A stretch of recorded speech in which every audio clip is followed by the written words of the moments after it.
clean water. It fills our bathtubs, allows us to shower, brush our teeth, and cook. We don't think about it much. We simply turn on the faucet, and there it is. Ever wonder how it gets there?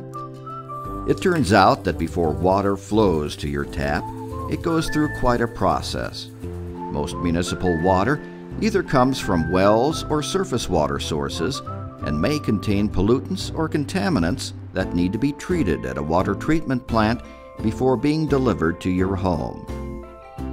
The first stop for raw water is the coagulation flocculation basin.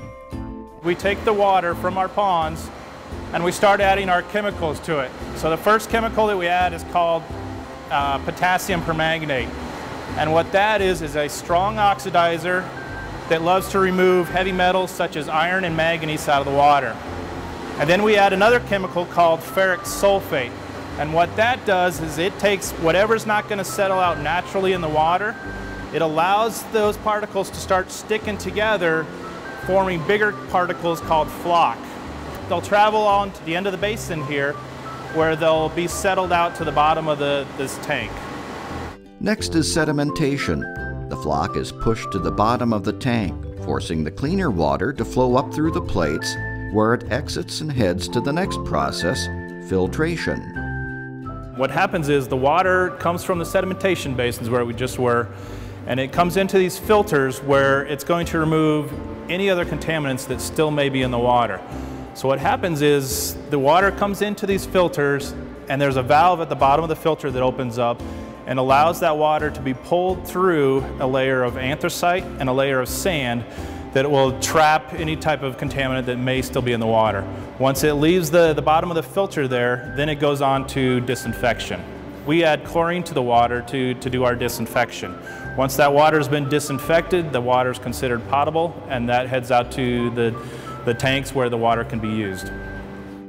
It takes many employees to ensure the system operates effectively. Arvada's meter team members read meters on a bi-monthly basis and handle customer interactions when it comes to the field portion of the billing process. They go to customers' homes when they have problems with pressure, with high consumption, or even a low consumption concern, to make sure that we can guide them to the proper resolutions to whatever problems they may have.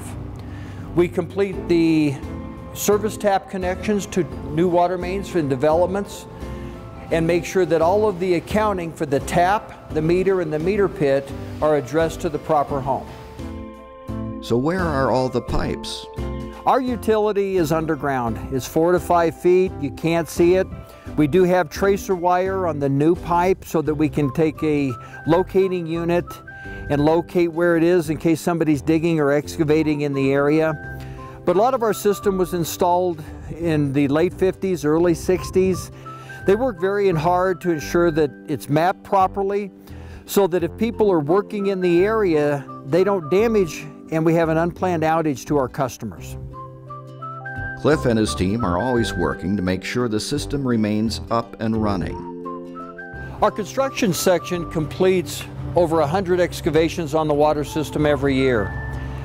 The majority of the unplanned excavations, water main breaks, have a direct impact on our customers.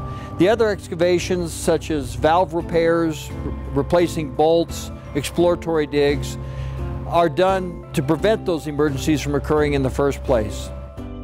Municipalities continuously look for innovative ways to save money, time, and resources while providing residents with the quality services they need. While the construction section completes over 100 excavations a year with the larger equipment, one of the things that they've done is they've utilized a vac machine, a vac system, and they complete over 700 vacs to our water system. What that does is it creates a hole approximately 2 feet by 2 feet rather than 8 feet by 8 feet.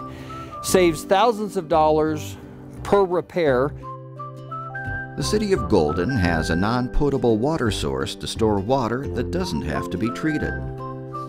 So we're taking water from the ponds that are behind us there and using it for irrigation. That way we don't have to treat the water that can go onto the parks that the city owns, Fossil Trace Golf Course, the cemetery.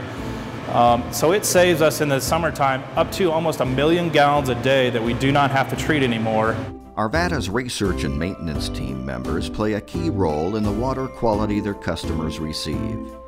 In addition to flushing the water system every 3 years to remove any buildup in the pipes, they maintain the fire hydrants as well. The other real key component we have is our hydrant maintenance program, hydrant repair.